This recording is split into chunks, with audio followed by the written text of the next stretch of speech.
Hey peasants, I hope that intro brought back some memories from the Emperor's New Groove. I've been having an amazing time wearing this costume, and today I'll be showing you exactly how I built it. So let's jump right in. I started by printing out a few reference images to help me shape his head. I used a styrofoam ball as my base and built it up with layers of aluminum foil. I kept adding layers until it felt like the right size. I didn't have an exact measurements for the head, so I adjusted it gradually and made sure not to go too big. Be sure to keep the bottom flat so it can sit evenly on the neck piece we'll be making later. Once I had the shape I liked, I used floral stem wire to form the top and bottom of the mouth. This really helped me get that long, narrow llama look. At one point it honestly started looking like a bird, but trust the process. After a few more layers of foil, it finally started taking shape, and you can really start to see the llama coming together. I added one more piece of wire to the bottom jaw to help create that curved shape and give it more structure. Once I had the size and proportions where I wanted them, I taped down any loose foil pieces to lock everything in place before moving on to the next step. I used foam clay to cover and shape all of the llama's head's details. I started by adding clay to the top of the head, shaping it and smoothing it out using small amount of water. When working with foam clay, a little water goes a long way. It helps keep the surface smooth and easy to blend. Just be careful not to use too much or the clay can become too soft and sticky. After finishing the top, I moved on to the sides, adding more clay and smoothing everything out. When I came back later, some of the clay had started to dry, which caused a few cracks and uneven spots. Before moving forward, I patched those areas up with fresh clay and blended everything back together for a smooth finish. I started working on the jaw, gradually adding small amounts of clay to build out the shape and give it more definition. From there, I shaped the lips so they blended naturally into the rest of the head. I then moved on to the nose, focusing on capturing the same shape and curve it has in the movie. Once that was done, I went back around the head to fill in any areas that still needed clay. Then returned to the mouth to fill it in and built up the lips a bit more. After letting the clay dry for a full day, I laid down some masking tape and began sketching out his facial expression. From the start, I knew I wanted to give him that classic, unimpressed, sassy look.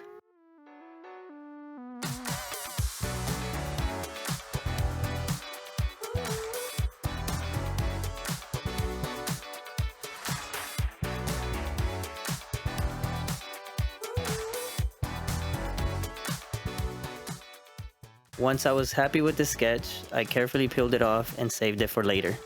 Before adding any more clay to the head, I wanted to smooth out what I already had.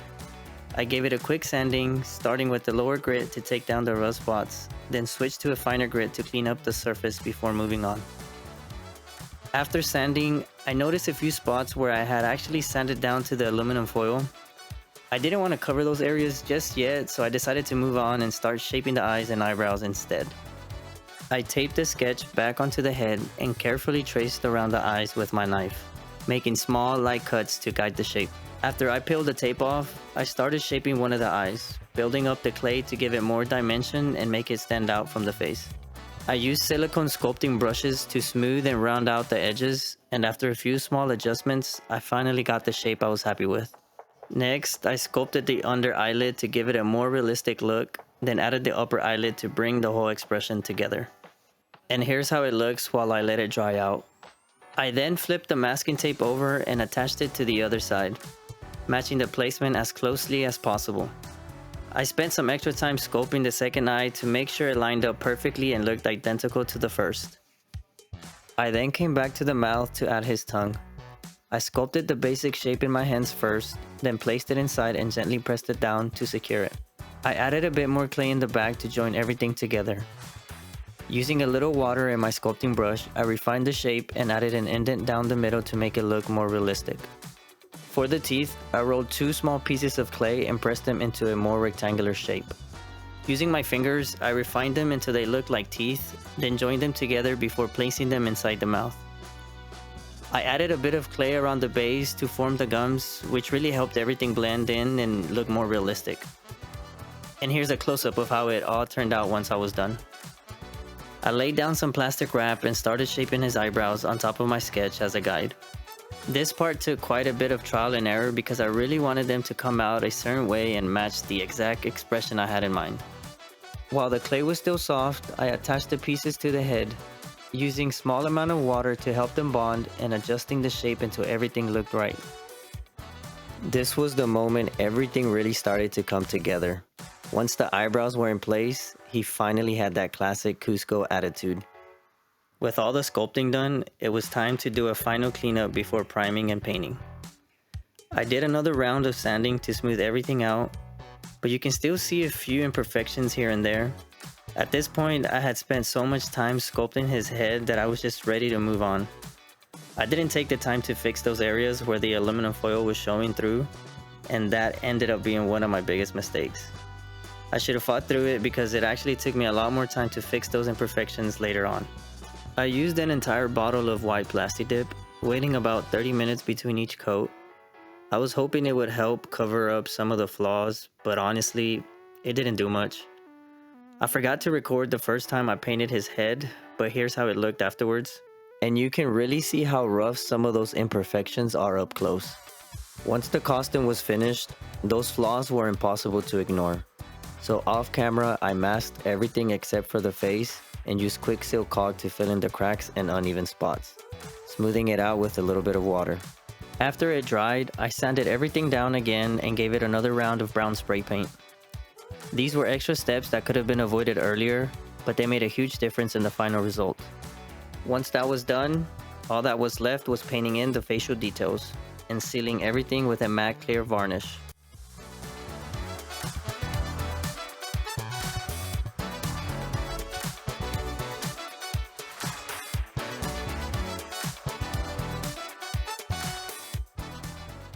Next up is the neck. I started by removing the plastic shell from a bicycle helmet and clamped it down so I could cut away the excess foam from the sides, front, and back with a handsaw. This helmet will act as the base where my head will sit inside his neck. I then put the helmet on and wrapped a sheet of EVA foam around my head, marking the spot where the ends meet. After trimming off the extra EVA foam, I wrapped it around again and secured everything in place with zip ties. And here's how it looks from the inside. I wanted the helmet to fit snug and keep the neck as slim as possible, so I used my Dremel rotary tool to sand it down even more. I also recommend getting a neck fan. This costume gets really hot and it's been a lifesaver for staying cool while wearing it. As you can see, when I tested the helmet and neck together, the fan was still visible at this stage, but once the neck fur is added, it will be completely hidden. I didn't want the neck to be perfectly straight. I wanted it to have that same natural curve he has in the movie. To try to get that shape, I used a heat gun along with some weights and zip ties to bend and hold the neck in place. I managed to curve the bottom part inward right above where the helmet sits. Off camera, I trimmed down the top and used contact cement to glue spare pieces of EVA foam around the edges to help create a curved shape once the black fur was added. I didn't think bending the top the same way I did the bottom would be sturdy enough. I ended up removing most of the EVA foam from the front since it made the piece too bulky, leaving the foam only in the back to maintain the curved shape. I also added a few small openings where my face would be so I could see through the fabric. I'm using black fur for the neck, and before we start gluing it on, let me show you how I cut it. Don't cut the fur with scissors unless you want a huge mess. The fur comes off really easily when you do.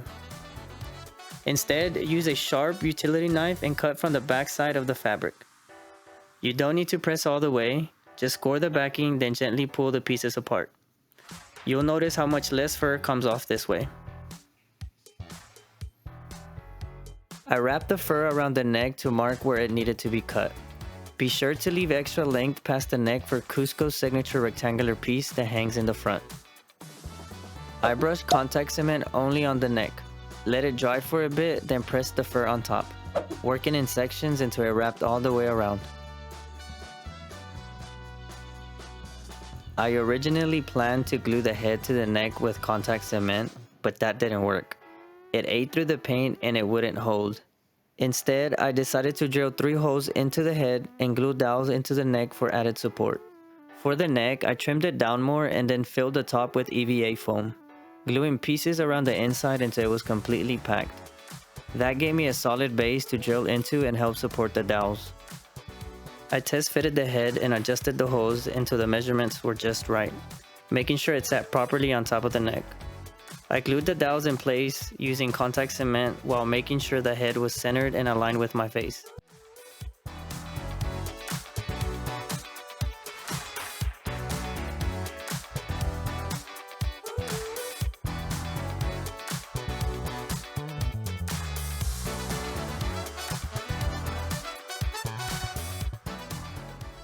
I then cut a piece of fur to glue onto the back of his head, which helped outline the fur around it and secure it in place. After that, I cut a longer piece of fur to go over it. This is where his signature rectangular look comes in. I started by cutting the bottom of the fur into 6 even sections. The bottom edge is where you'll fold and attach each section one by one. I used double-sided fabric tape here, but hot glue works just as well.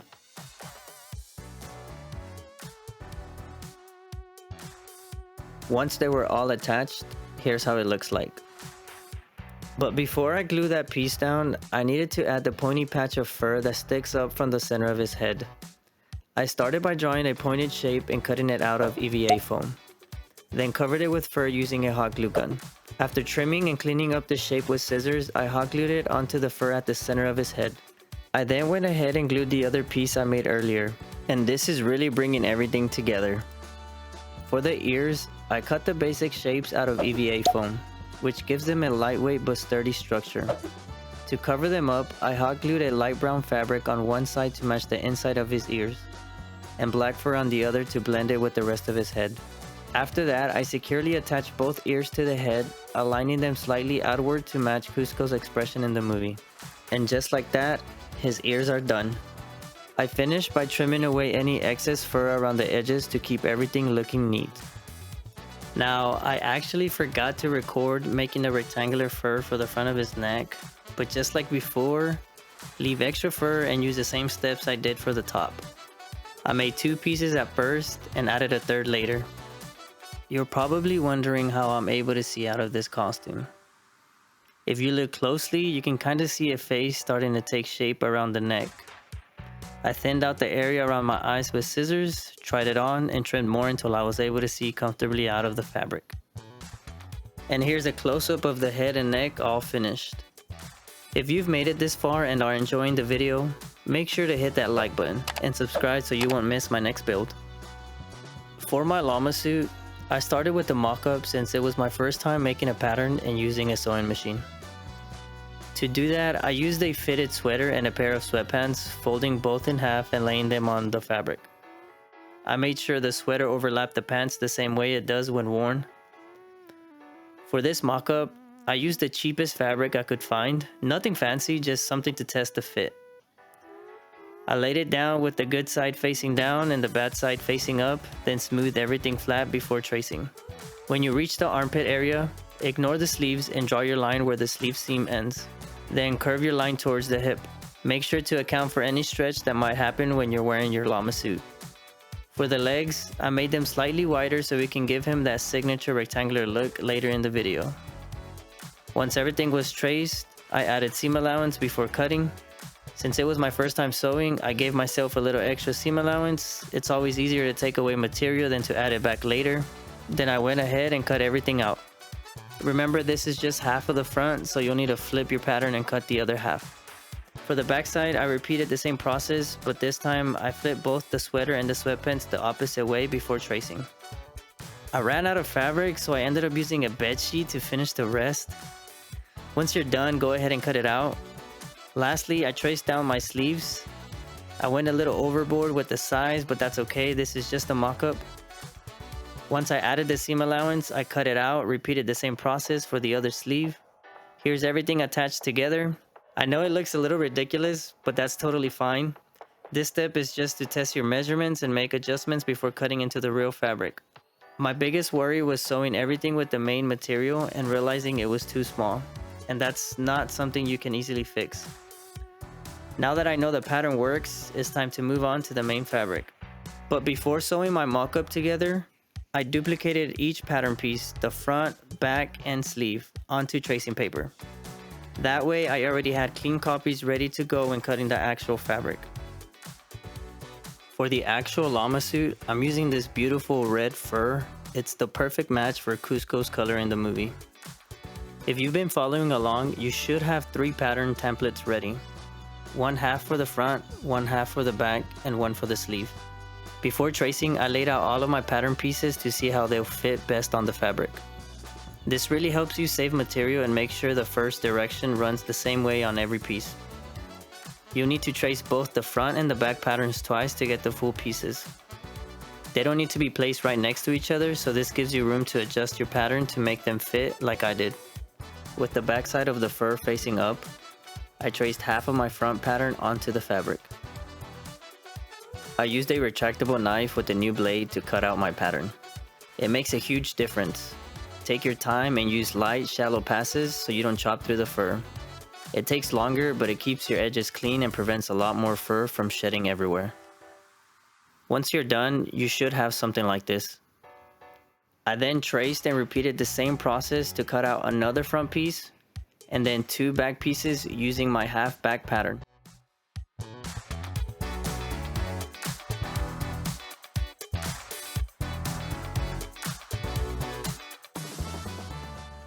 Next, I moved on to the sleeves. My pattern was only half a sleeve, so I made sure to leave enough space to trace one side, then flipped it over to trace the other half and complete the full shape. I also made the sleeve slightly longer to help achieve his signature rectangular look. I then repeated the same process for the other sleeve and cut both of them out. Now that all the pieces are cut, it's finally time to sew. I started with the front pieces, lining them up with the first sides facing each other. I highly recommend using sewing clips instead of pins to hold the seams together. As you clip, make sure to push the fur inward so it doesn't get caught in the seam.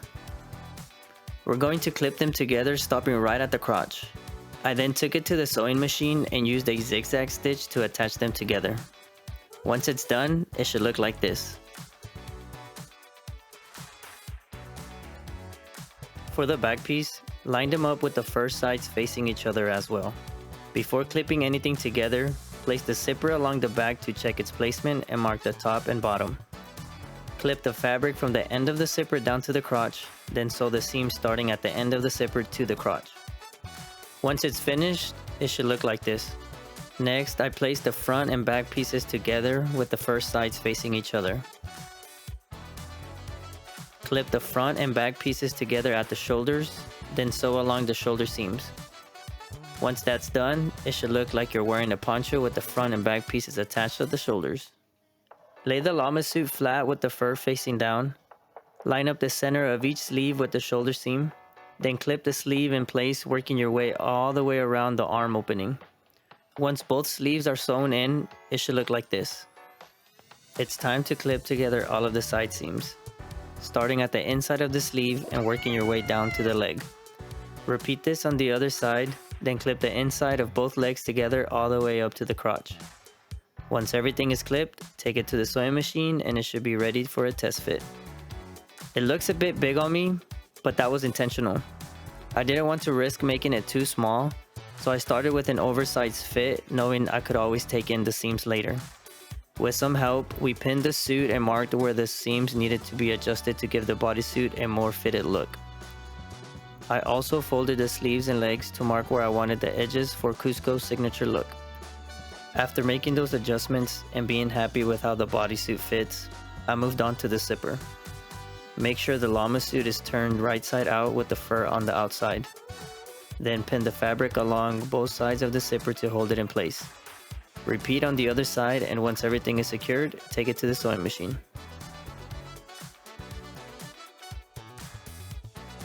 And here's how it looks and how well it hides underneath the fur. To start creating Cusco's signature rectangular look, I began with the legs. I folded them inward to extend the black guideline all the way around each leg, which will act as a reference for where the edges of the legs will be shaped. Using my reference image, I measured and divided each leg into 6 equal sections, 4 center panels and 2 side panels that wrap around the leg.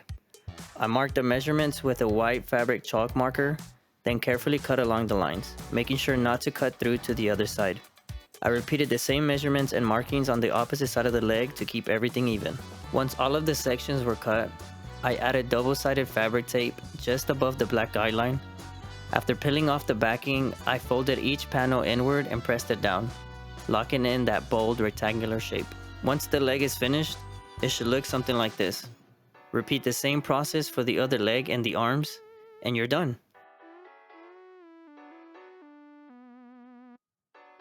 For the legs and feet, I'm going to make shoe covers. To start, we'll create a pattern that fits perfectly over your shoes. You'll need duct tape, preferably one you can tear by hand, cling wrap, a marker, scissors, and shoes you'll be covering.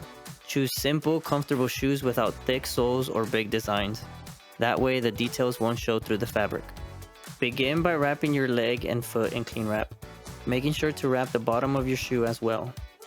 Wrap as high as you want your shoe cover to go. Once that's in place, start adding strips of duct tape over your thigh, one piece at a time. Avoid placing the tape too tightly or your pattern may end up smaller than your actual size. Don't tape over your knee yet, it'll make it hard to bend down and reach your foot. Instead, start by covering your leg just below your knee and make your way down to the bottom of your shoe. After everything but your knee is covered up with duct tape, use your marker to draw your seam lines.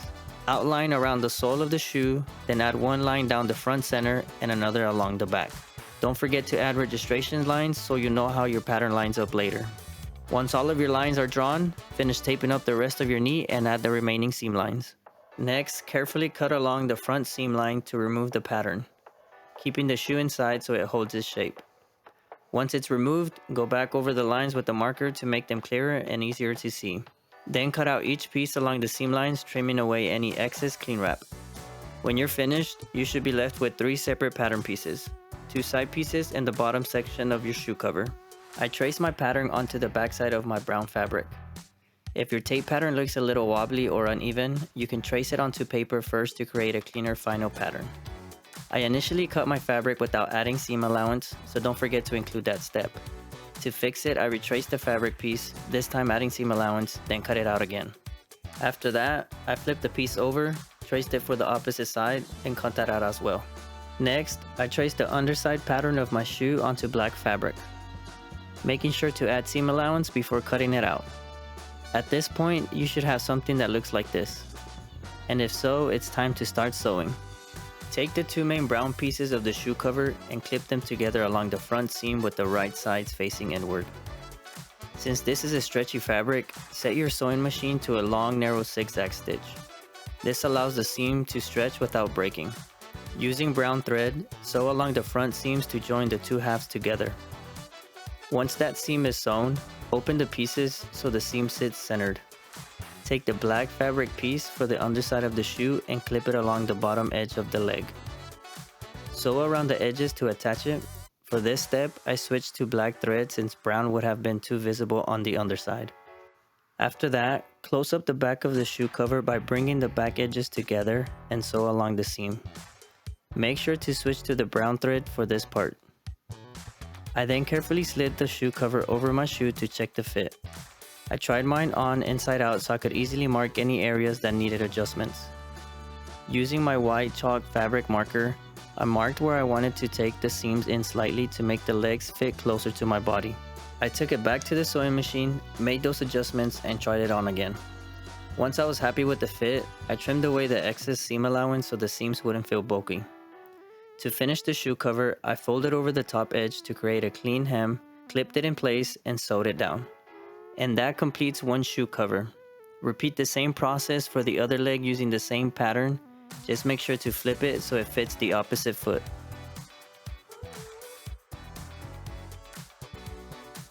Now it's time to make the hooves. I added socks inside the shoes to help them keep their shape and make them sturdy. I also covered most of the front and top of the shoes with masking tape. I'll explain why that's important in a bit. After placing the shoes inside the shoe covers, I added more masking tape on top of the fabric so I could draw out the hoof pattern directly on the shoe.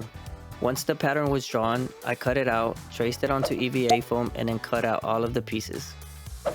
I took the foam outside and used my Dremel to round out the edges. Here's how they looked after sanding. Before moving on, I did a quick test fit to make sure I was happy with the size and placement. Once I was satisfied with the shape, I applied a few coats of Plasti-Dip to all of the hooves, followed by a matte black spray paint, and finished them off with a matte clear varnish. To attach the hooves, I use super glue, starting with the top portion first and then finishing with the bottom piece. This is exactly why the masking tape was added earlier. If any glue sips through the fabric, it sticks to the tape instead of the shoe. And here are the final results for both feet. For the hands, we'll be making glove sleeves using the same fabric as the shoe covers. Having someone help you with this step is really useful. We traced my arm and fingers in this position, since that's how they'll sit once the hooves are added. I then added seam allowance and cut out the pattern using the same template for both sides. Once the pieces were cut out, I assembled them the same way as the shoe covers and clipped all the edges in place. I then took them to the sewing machine and stitched all the way around, slowing down and stopping around the fingers to keep everything neat. Off camera, I tried them on and marked the areas that needed to be taken in for a better fit. For the hooves, I used EVA foam and started by making a pattern for the bottom of each one. I traced around my joint fingers and added a few millimeters of extra space for comfort and movement. As you can see, I had already made a pair, but they were a bit too tight, so this time I adjusted the pattern to make them slightly larger. After tracing and cutting out the base pattern, I created a second piece with the same shape but slightly bigger. This extra length allows the foam to bend over my fingers without feeling too short. It took a bit of trial and error to get the fit right. Once the sizes feel right, I started by using contact cement to glue one side together. Then placed my fingers inside to double check the length and spacing. I then glued down the rest and trimmed away any extra foam to make the hooves more rounded. I repeated the same process for the other two fingers, making those hooves slightly smaller for a better fit. Once everything fit properly, I tried them on one last time before heading outside to sand out the edges. And here's how they look. After sanding, I applied a few coats of Plasti Dip, followed by a matte black spray paint, and finished them off with a matte clear varnish. Before super gluing the hooves onto the fabric, I wrapped my fingers with masking tape to protect them from the glue. I then put on the gloves and hooves and carefully applied super glue to the inside, working my way around the edges and adding extra where needed to secure everything in place. At this point, you can stop here, but I decided to add a small thumb opening. This makes it much easier to grab things and put on the costume when I don't have any help. To do this, I used a seam reaper to carefully cut through the outer seam. Make sure to cut only the thread and not the fabric. And here's how both glove sleeves turned out. With both thumbs free, I'm able to put them on by myself without any help.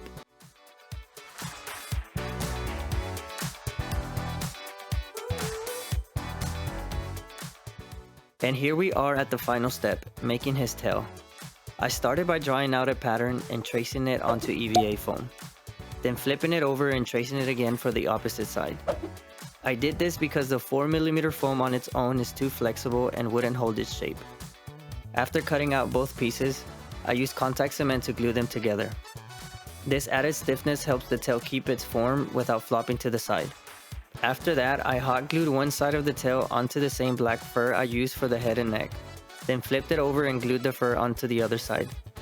Using scissors, I trimmed away the excess fur and finished gluing along the edges. I repeated this process along the entire tail, gluing and trimming as I went. Once the tail was fully covered, I thinned and shaped the fur with scissors to give it a more defined, clean look.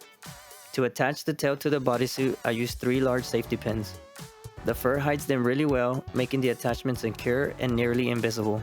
And with that, the Cusco Llama costume is complete. Thank you so much for watching. All of the materials and tools I used are linked down below. And if you have any questions or feedback, feel free to leave a comment. And if you end up using any part of this build, please tag me. I'd love to see more llama costumes out there. If you enjoyed the video and want to see what I build next, like, subscribe, and turn on notifications so you don't miss what's coming. And remember, whoa, no touchy, no touchy, no touch.